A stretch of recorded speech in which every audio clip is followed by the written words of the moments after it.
điên cắt này bà đó điên cắt bán nào có rồi nhiều bán nhà chị uống đi cái nó mày bán đi nhà phải là cái nào cũng nhà chẳng này vợ em mau ăn cái gì ăn là hồi hồi gồm cái gì có cái gì mà bùn rau cái hoa đấy สบายดีทุกคนที่กำลังติดตามมักส้มนะยินดีต้อนรับเข้าสู่ช่องอาคาน้อยเนาะมื้อนี้เฮาบ่ได้ไปสายทุกคนอยู่เฮือนเนาะเห็นบ่ทั้งหลังนี้คือของฝากมาจากเนาะของฝากที่ฝากมาจากพี่น้องเนาะ FC ทั้ง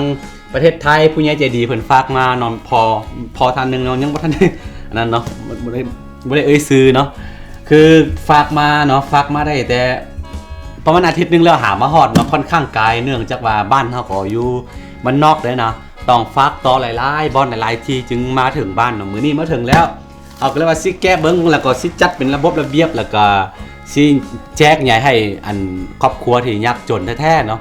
เชื่อว่าระวังว่าทุกสิ้นทุกอันทุกเครื่องแต่ละอย่างที่ฟักมาเนาะ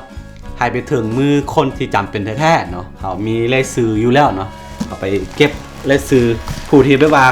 ขาดเขินทรัพย์สนแท้ๆยากจนแท้ๆเนาะเอาสิแจกให้แล้วก็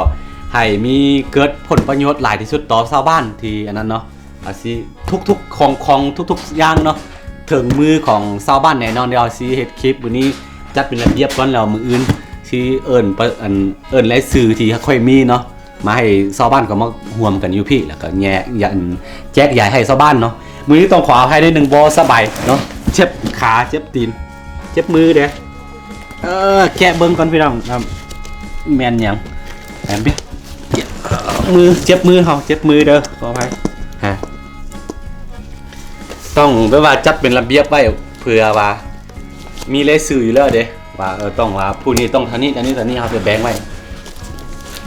ส่วนหลายก็จะมีแบบว่าครอบครัวที่ค่อยบอกไปเนาะเด็กน้อยบ่มีพ่อแม่บ่หรือว่าครอบครัวที่ยากจนแท้ๆบ่ผัวเสียบ่เมียตายบ่ประมาณนี้มันมีหลายเนาะที่บ้านค่อนข้างยากจนแต่เลยว่าบ่ว่าจะเป็นเครื่องมือสองบ่อย่างก็แล้วแต่เนาะมันจะมีผลประโยชน์ต่อชาวบ้านเนาะคือหลายคนเชื่อว่าเป็นของมือสองแล้วบ่กล้าบริจาคบ่เป็นหยังเนาะได้เนาะเพราะว่ามีคนที่ต้องการสิ่งที่เหลือสิ่งที่เฮาใช้เหลือแล้วก็เขาอันต้องการอยู่เนาะหลายๆคนยังยากจนเดี๋ยวก็จะบ่ชิมแปลงนี่ไล่ซื้อนี่สลักเป็นอาคาน้อยอยู่แล้วเด้อทุกคนเด้อนี่เห็นบ่น่าจะฝากคำมาทางหนองคายนี่เนาะเจนุชคุณซุ้งหนองคายเด้อผู้ใดอยากฝากของมาแล้วอันนี้เลยเนาะโฆษณาให้ฟรีเลยบ่ได้ใจมีอย่างไรแต่ว่าเฮาเนาะค่อนข้างไว้ใจเพราะว่าปกติเฮาก็เคยฝากนำคุณซุ้งตัวนี้หลายเทื่อแล้วหนองคายเนาะคือวิธีการฟักง่ายๆก็คือเขาจะฟักผูกฟักกันจะฟักต่อให้เจนุชคุณซุ้งหนองคายนี่แล้วก็คุณเจนุชคุณซุ้งหนองคายนี่จะฟักต่อมาฝั่งลาวอีกเทื่อนึง อันนี้คือนะ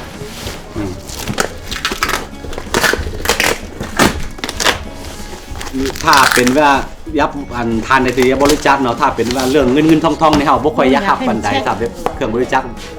หรือว่าให้เฮาไปซื้อเลยมันย่านสิมีปัญหาตำหลังมาเนาะเรื่องเงินทองย่านแบบบ่ถึงมือบ่หรือว่าเพื่อหายข้อสงสัยกันว่าเดี๋ยวเฮาสิเอาเองนะทั้งที่ดีนี่บ่ต้องฝากเป็นเงินแต่ว่าสิบริจาคเนาะย่านได้ว่าสิมีปัญหากันเพราะว่าค่อนข้างเป็นห่วงเรื่องพวกนี้เนาะนี่โอ้ทบนี่สิให้เขาสวยก่อนโอ้พอดีเลยนี่มีของเล็กน้อยเดี๋ยวต้องนับระดับนับว่ามีจักผืนว่าเล็กน้อยผู้ใดนุ่งได้เนาะต้องได้คือได้มือมาทางมือเถิดถ้าบ่นะคือเนี่ยโอ้หัวดำมาดูเนี่ยอะไรเดี๋ยวช่วยยาแล้วหรออยู่คือหรอนี่เฮาสิเลือกเอาแบบว่าตัวใดของเด็กน้อยตัวใดของผู้ใหญ่เนาะสิเลือกไว้แล้วก็ค่อยมันจึงสะดวกนะเดี๋ยวสิได้ไปซื้อถุงยางใส่ถุงยางให้ทั้งอันชาวบ้านเขาส่งข้อแม่หรอนิว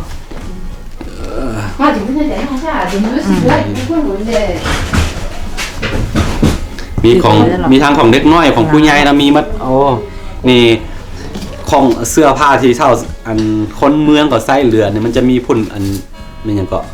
มีคนคาต่อคนเด็กน้อยมันนอกหลายขึ้นตาดำๆเนาะหลายคนที่ต้องการพวกนี้อยู่ถือว่าเป็นแบบว่าเป็นบุญเนาะเป็นบุญถือว่าเฮ็ดบุญให้กันทุกคน FC ที่ฝากมาก็จะได้บุญเนาะเป็นสะพานบุญให้ เราก็จีเราคือยี่น่ะล่ะ หลายอยู่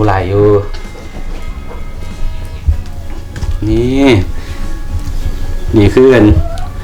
สองคนนี่ก็เป็นเอ้ยเนาะนี่คือเอ้ยกกอันนี้คือแม่ของตากล้องเด้ออันนี้คือไอ้กลางผู้ทับค่อยเมื่อเนาะยักษ์จนที่สุดในบ้าน2 คน เพราะว่าอย่างที่ค่อยบอกไปหลายคลิปเราเขาเป็นคนที่ใหญ่มาใหม่เนาะบ่มีพื้นที่ที่ทำกินบ่หลายๆอย่างเนาะค่อนข้างได้เริ่มต้นมาใหม่หมดนะเอาใหญ่มาพี่ประมาณ5 ปีเมื่อก่อนเราจะอยู่ทางแขวงอุดมไซน์นะเขาใหญ่มาบ่แก้วนี่ก็5 ปีปีที่5ปีที่6ปีนี้แหละก็เลยว่าหลายๆยังบ่คัดส่วนเพราะว่าอันนี้ของเด็กน้อยเนาะก็ดีเลยเด็กก็ดีเลยเนาะมีนักเรียนหรือว่าน้องๆหลานๆหลายคนอย่าสิเลือกใครเรียกว่าเหมาะกับทุกคนแล้วก็ให้ถึงมือของเด็กน้อย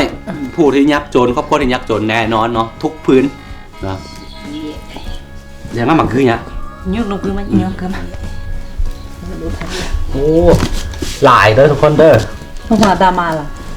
พอแล้ว ถึงมาตามมาแม่มาเอามิดแซมไม่เดี๋ยวให้จัดให้เอาซีแกะตัวนี้ก่อนต้องจัดไว้แล้วก็ไปซื้อยางทุ่งยางไปซื้อทุ่งยางแล้วก็สิได้เฮ็ดเป็นธงวิทย์ธงเป็นธงไว้นะทุกคนเดี๋ยวค่อยโอ้อันนี้ของผู้ใหญ่โอ้อันนี้ของผู้ใหญ่ได้ของเด็กน้อยได้ปนกันเด้อต้องขอบใจหลายๆเด้อขอบใจที่ไม่ว่าเฮาเป็นสะพานบุญให้หวังว่าสิ่งที่ทานฝากมานี่จะเป็นเนื้อจะมีคุณค่าจะมีประโยชน์ต่อชาวบ้านเนาะตาดำๆผู้ยากจนเนาะหลาย10 คนหลายร้อยคนเนาะหวังว่าทุกพื้นทุกอย่างที่ทรงมาเนาะจะถึงมือของชาวบ้านอย่างที่บอกไปเนาะไว้ใจได้คือตอนนี้เราสรุปได้แล้วเนาะตอนนี้กำลังจัดเข้าไปจัดไว้คือสรุปได้ทั้งหมดคือเครื่องเนาะทรงเสื้อเนาะทรงกางเกงเสื้อไม่อย่างทั้งหมดเนาะรวมอยู่ประมาณ623พื้นบางที่ก็มันจะเหลือนี่เรือบางที่ก็มันจะลุดนี้มันก็หลายคนนับรวมกันแล้วก็มารวมกันเนาะบางทีก็มันซื้อคัดซื้อเขินได้ว่าเอาสรุปได้ประมาณ623พื้นแล้วก็ผ้าบางเนาะผ้าบางๆจะเป็นแพรเนาะมีประมาณ6พื้นแล้วก็การ์ตูนเล็กน้อยของลิ้นเนาะประมาณ18ตัวแล้วก็หมวกเนาะมีประมาณ10เขาใส่เป็นอันอ่ะ10 อันเนาะ10 อันเนาะหลายอยู่อย่างที่ผมบอก623เสื้อทรงเสื้อ623ผ้าบาง6พื้นการ์ตูน18ตัวหมวก10 อันเนาะทั้งหมดเนาะตอนนี้เราก็จัดเป็นที่เรียบร้อยแล้วก็เราก็ซีป้าไว้จัดไว้เป็นระเบียบป้าไว้แล้วก็มืออื่นซีไปบริจาคเนาะซีเอิญชาวบ้านเขามีได้ซื้อนี่แล้วเนาะมีได้ซื้อแล้วซีเอิญชาวบ้านผู้ที่ยากจนอย่างที่ค่อยบอกไปเนาะมารวมกันแล้วยายเราหลังจากนี้ที่เหลือเนาะเขาก็ซีไปกลับไปบริจาคอยู่บ้านเก่าพุ่นหรือว่าบอนใดบอนหนึ่งนะเอาเจ้าให้แต่ผู้ที่แบบว่ามีความจำเป็นแล้วผู้ที่คัดสนแท้ๆนะขนาดผู้ใดคนที่เขามีแล้วเอาไปให้มันก็บ่เห็นคนค่าเนาะก็เลยว่าเขาสิเลือกเอาคนที่บ่มีแท้ๆเนาะให้คนที่เขาอยากได้ให้คนที่ต้องการเนาะคนที่ยากจนแท้ๆนะผู้ใดแบบมีแล้วพอแล้วนะครับผมบ่ให้มันเดี๋ยวสิบ่กลายเป็นบ่มีคนค่าไปเนาะเพราะว่าแต่ละอันที่มาเนี่ยมันมีคุณค่าหลายต่อคนที่บ่มีโอเคเดี๋ยวมืออื่นเจอกันเนาะอย่างที่บอกไปเดี๋ยวมืออื่นตอนบริจาคแบบสิทายให้ทุกคนได้เบิ่งกันอีกเทื่อนึงเนาะโอเคสวัสดีทุกคนนะมือนี้เรามาต่อกันอีกตอนเช้าของมื้อนึงนะมื้อนี้เราได้เอิ้นชาวบ้านเขามารวมกันเมิดเห็นปะนี่นะคือต้องบอกว่าอยู่พี่ค่อนข้างหนาวแฮงเด้อพี่น้องเด้อเราเลือกเอาประมาณ24ครอบครัวในหมู่บ้านนี้เนาะที่เราคิดว่ามันน่าจะมีคนขาหรือว่าเขาน่าจะจำเป็นเนาะที่จะใส่เสื้อเครื่องของพวกนี้นะก็เรียกว่าเลือกมาดีที่สุดแล้วเนาะวันนี้เขาก็เรียกว่าซื้อมาใหญ่ทั้งหมดนี่แหละทุกพื้นเนาะซีทอดมือของชาวบ้านหมดโอเคเขามารุ่นมากันเลยวันนี้อายุมาช่วยก็ได้ ต้องเอาอันแบบนี้อายุจะนะ เดี๋ยวจะแท้บีป่ะ เขาลองกันถึงว่าล่ะ นี่เนาะคือแต่ละแก๊สตัวนี้เขาจัดเป็นระเบียบไว้เต็มหมู่บ้านนี่แล้วทุกคนคือตัวใหญ่แบบนี้ก็ไม่มี2-3ครอบครัวที่แบบว่าเป็นญาติใกล้เคียงกันเขาก็สิยกให้เลยแล้วก็ค่อยให้เขาจัดกันเอาเองเนาะเพราะว่าเขาอย่างที่บอกไปเขาเลือกมาเป็นครอบครัวที่แบบว่ายักจนหรือว่าคัดสนที่สุดแล้วอันนั้นคือตัวนี้ก็ประมาณ2-3ครอบครัวก็เป็นไปว่าของมันที่แยกออกมาจากครอบครัวเดียวกันนั่นแหละเป็นลูกพี่ลูกน้องบ่เห็นนะเขาก็สิมอบให้เลยเนาะสิยกให้เป็นแก๊สเป็นแก๊สเลยไอ้ยืมมาเลยมาจับให้เขาเอาเลี้ยงกันไปมาแล้วเลี้ยงกันเลย บ้านเนี่ยที่อยู่เลยขนมมา บ้านเนี่ยพลับพอบ้านเนี่ย เดี๋ยวสิไทยฮุบให้เขาเป็นเพื่อนนึก อยู่ เอาเครื่องอะไรวะปีอ้าวปีไอ้เบีย มา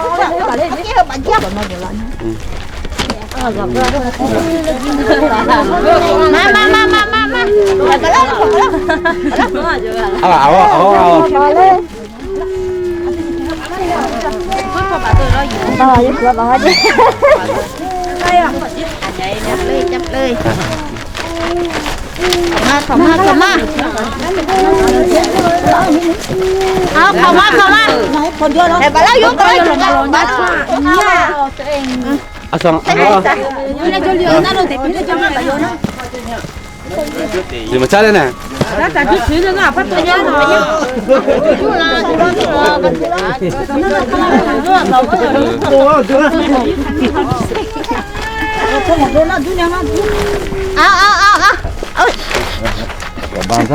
เรียกไว้ในคุณก็ได้อันนี้ยังเจ้าของยังบ่มาเถอะเนาะนี่ครับก็สิทุกอย่างเนาะทุกอย่างที่อันทางผู้ใหญ่ฝากมาเนาะครับก็เดี๋ยวอย่างที่บอกไปครับเขาจัดเป็นระเบียบไว้ว่าตัวนี้ควรจะเหมาะกับผู้นี้มันจะมีทั้งเสื้อผ้าเด็กน้อยเสื้อผ้าผู้ใหญ่หรือว่าหลายๆสิ่งที่ฝากมาเนาะครับก็ผสมกัน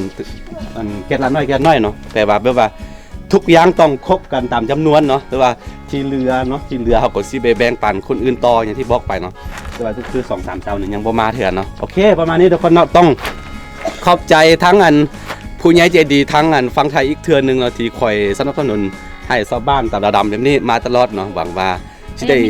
ร่วมงานกันหรือว่าสิได้เป็นสะพานบุญในครั้งต่อๆไปอีกเนาะต้องขอบใจเนาะอีกเทื่อนึงเนาะเป็นตัวแทนของชาวบ้านเนาะขอบใจทั้งผู้ใหญ่เนาะโอเคเนาะสบายดี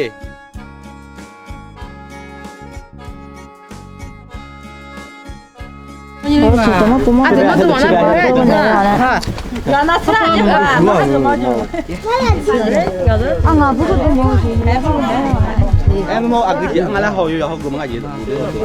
Tapi ya mah bukan kan kau le. Akam om. Em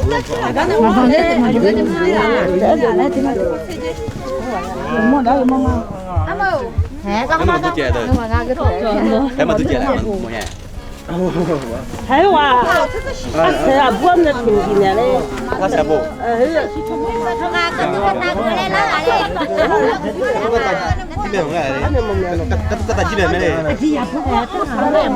马胖啊，也蛮好的。啊，这从哪里来呢？好吧。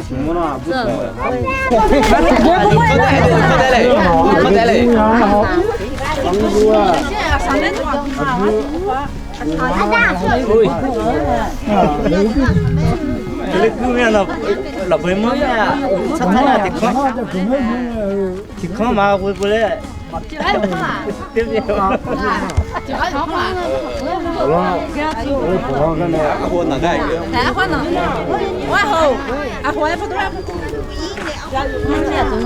Ô, nhưng mà cái xuân thì sao ạ? Anh nào chết nó nổ quá. Nó chỉ cứ chết rồi.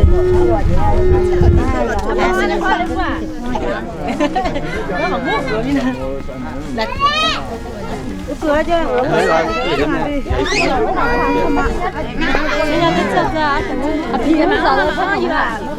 Dạ phải hàng gì kia mới là đó. Ayo Khương à. Nói chứ bao người sao nè. Nên đi ăn chả bao chân bé. Bao chân nè lũ là sao đấy.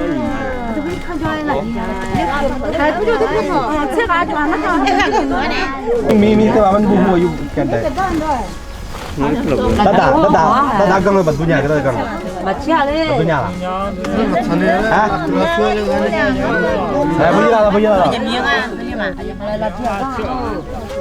나가라래 네, áo phơi nó mới thâu. 한번 더 찍어 봐야 돼 아, 그 라면 뭐라냐? 그 두냐가 너 두냐가 두냐가 맞두냐가 요요 찍어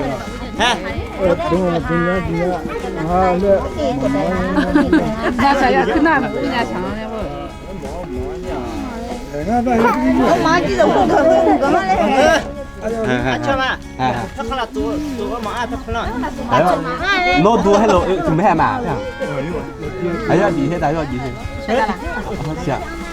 지금은 그거 자, 이 컬러 해, 자, 컬러. ăn xí mắng là nhiều 나 저다 김에 저다 펴. Là ôi giời. Nè tút nhì cũng ngang nè. 아, 창아 그냥 아버. 아, 나 Tút nhì cũng ngang nè.